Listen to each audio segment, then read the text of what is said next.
Bendiciones mis hermanos, les habla Teo Hernández. Voy a comenzar mis hermanos en este momento a leerles la historia de San Fernando Rey del año 1252. Pongamos atención mis hermanos, abramos el corazón al entendimiento, que siempre nos dispongamos a estar atentos a los mensajes que leemos nosotros a través de estas historias, a través de las Sagradas Escrituras, a través del Santo Rosario y a través de tantos libros que nosotros leemos y que son católicos. Pidámosle pues a nuestro Señor para que nos dé el entendimiento. Voy a comenzar en este momento y la historia de San Fernando dice así. Fernando significa valeroso para obtener paz. Era hijo del rey Alfonso IX y primo hermano del rey San Luis de Francia. Fue un verdadero modelo de gobernante, de creyente, de padre, esposo y amigo. Emprendió la construcción de la bellísima Catedral de Burgos y de varias catedrales más, y fue el fundador de la famosa Universidad de Salamanca. San Fernando protegió mucho a la comunidad religiosa y se esforzó porque los soldados de su ejército fueran instruidos lo mejor posible en la religión católica. Instauró el castellano como idioma oficial de la nación y se esmeró porque en su corte se le diera gran importancia a la música y al buen hablar literario. Su hijo el rey Alfonso, el Sabio, será un gran literato y declara que su saber se lo debe en gran parte al interés que su padre tenía porque su instrucción fuera lo mejor posible. El rey Fernando se rodeó de 12 varones sabios para que lo aconsejaran en todo, y uno de ellos fue arzobispo de Toledo, al cual nombró gobernador de Castilla. Era un hombre de palabra y cumplía lo prometido, aunque le costaran muchos sacrificios. Sus mismos adversarios sabían que él cumplía siempre los pactos que hacía. Las guerras que hizo tuvieron por fin librar a España de la esclavitud en la que tenían los moros y lograr propagar la religión católica por todo el territorio de la patria. Era una época en la que había mucha relajación de costumbres. El rey Fernando llevó una vida de santidad y buen comportamiento que sus hijos, sus empleados y hasta sus mismos enemigos reconocían que su vida era un continuo buen ejemplo para todos. Por eso cuando se supo la noticia de su muerte, se veía la multitud llorando por las calles y hasta los mismos guerreros se les sentía sollozar de pesar. Los historiadores de ese tiempo declararon: nada semejante en santidad se ha visto jamás en los reyes de nuestra patria. Y uno de sus biógrafos lo llamaba el santo y bienaventurado rey don Fernando. Como todos los santos fueron mortificados y penitentes, y su mayor penitencia consistió en tener que sufrir 24 años en guerras incesantes por tener que defender la patria de los enemigos que querían esclavizarla y quitarle la santa religión católica. Los sufrimientos de la continua vida en campos de batalla constituyeron para él un verdadero martirio. Sufrió por Dios y la patria. La guerra la hacía por defender la religión. De su primera esposa, Beatriz, tuvo 7 hijos varones y una hija. Cuando murió su primera esposa, él se volvió a casar y en su segundo matrimonio tuvo 5 hijos. Y a todos esmeró por darles la más cuidadosa educación y una buena formación religiosa. Uno de sus hijos nos dejó un altísimo elogio de su buen padre, y entre otras cualidades cuenta lo siguiente: hábil jinete, hábil cazador y buen jugador de ajedrez, amaba mucho la música y era un buen cantor, pues tenía una hermosa voz.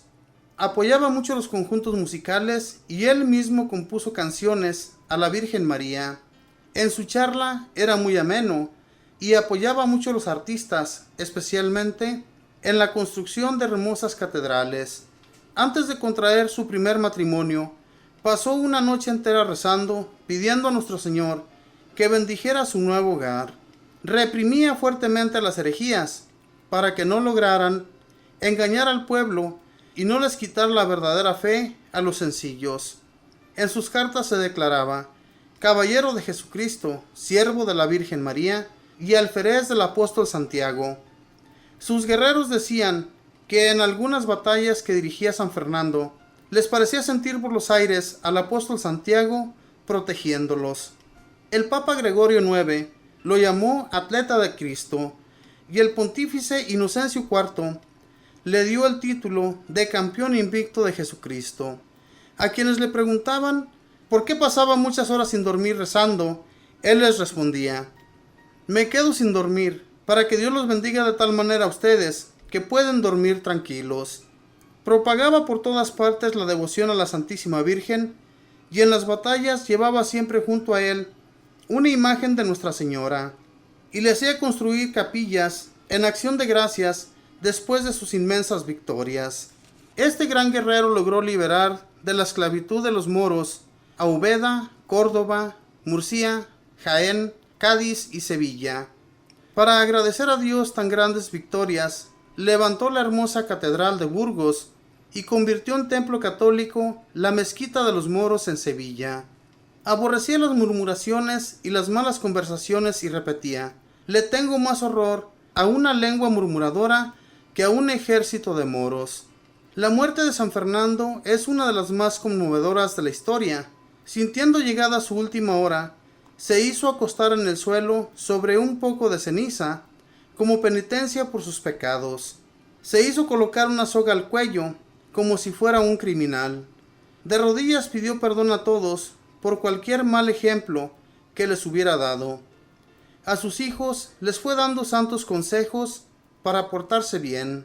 Tomó en su mano un cirio encendido, en señal de la fe que ardía en su alma, y en éxtasis, entre dulces plegarias, fue entregando su espíritu a Dios. Sobre su tumba escribieron este bello epitafio: aquí yace el muy honrado rey Fernando, que conquistó y libertó a España. Él fue el más leal, el más franco, el más humilde, el más respetuoso hacia Dios, el más servicial con los demás, y el que siempre supo honrar y pagar muy bien a sus amigos. San Fernando, rey simpático y valeroso, pídele a Dios que nos conceda muchos gobernantes con cualidades tan grandes y maravillosas como las que te concedió a ti. Esta fue la historia del rey San Fernando. Muy difícilmente, mis hermanos, era para un hombre rey hacerse santo, porque la mayoría de los hombres que eran reyes creían más en su poder que en la voluntad y la ayuda de Dios. Y a este rey no le sucedió esto. Él sentía un gran amor a Dios y a la Santísima Virgen, que Dios lo socorrió en todas las guerras que él emprendió.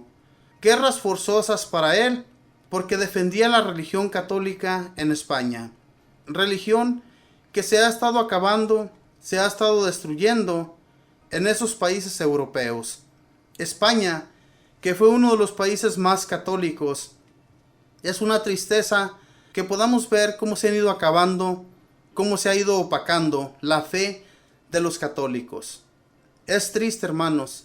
Pidámosle a Dios en nuestras oraciones para que haya fe, para que no se nos termine ese amor por Dios y poder lograr llegar a un buen puesto de santidad ante Dios. Así como este rey, San Fernando, que nunca se dio por vencido, sino que siempre luchó por su patria y porque hubiera libertad. Porque en aquel entonces, mis hermanos, había guerras continuas de los países que venían a invadir a otros. Pero Dios a este rey le concedió tener poder y tener mucha fe hacia él. Y por eso él fue siempre ayudado, él siempre fue protegido por Dios. Y eso es lo que sucedería, mis hermanos, si hoy en la actualidad los gobernantes, los que están a cargo de los pueblos y de las ciudades, si ellos hicieran oración y le pidieran a Dios que fuera quien los dirigiera en todo lo que ellos van a emprender, haría grandes cosas en esos hombres. Pero desafortunadamente creen más en los hombres que en la ayuda de Dios. Y eso va opacando y va acabando con la fe de las personas. Veamos cómo en aquel entonces los mismos reyes, los mismos gobernantes, se encargaban de que sus soldados también fueran fervientes católicos. Fíjense nada más, cómo ellos emprendían el amor a Dios y cómo ellos le pedían a Dios que hiciera de fe a todos esos hombres, hiciera de fe a toda la nación. Había mucha relajación, como podemos escuchar aquí en la historia de San Fernando. Tanta relajación ha habido últimamente, mis hermanos, que el olvido hacia la fe es algo muy terrible. Es algo que no podemos nosotros a veces creer por lo que ha estado sucediendo en los diferentes países. Es causa también de que este mundo esté terriblemente y en su totalidad, mis hermanos, destruido. Podemos ver cuántos países están sufriendo hambres, cuántos países están sufriendo las guerras continuas, mis hermanos. Y es por eso, porque los gobiernos, las personas que están a cargo, no se acercan a Dios. Es importantísimo que nosotros, hermanos, en nuestras oraciones pongamos todos los gobiernos. Especialmente, mis hermanos, conocemos cuánta corrupción hay en este mundo. Se corrompen. Y Dios, mis hermanos, no quiere eso. Dios quiere que haya libertad, que haya felicidad en todos los pueblos. Pero eso no va a suceder hasta el día que no doblemos rodillas y le pidamos a Dios para que haya mucha conversión de los hermanos, de todos aquellos que necesitan de conocerle. Pero si no hacemos nada, si siempre estamos dormidos en la fe, tenemos que estar despiertos. Haga de cuenta que si no hay conexión con Dios, si no nos conectamos con Él, pues Dios no va a escuchar las oraciones. Dios, cuando nosotros estamos constantemente en oración, especialmente cuando pedimos a nuestros otros hermanos, a todos los que miramos por ahí, pidámosles que oren por el gobierno, que oren por la paz, para que en nuestros pueblos, en los que existe tanta corrupción, se vaya terminando todo eso y Dios sea el centro de esos países. Dios sea quien dirija a todos esos gobernantes. Que Dios les bendiga, mis hermanos, que pasen un feliz día.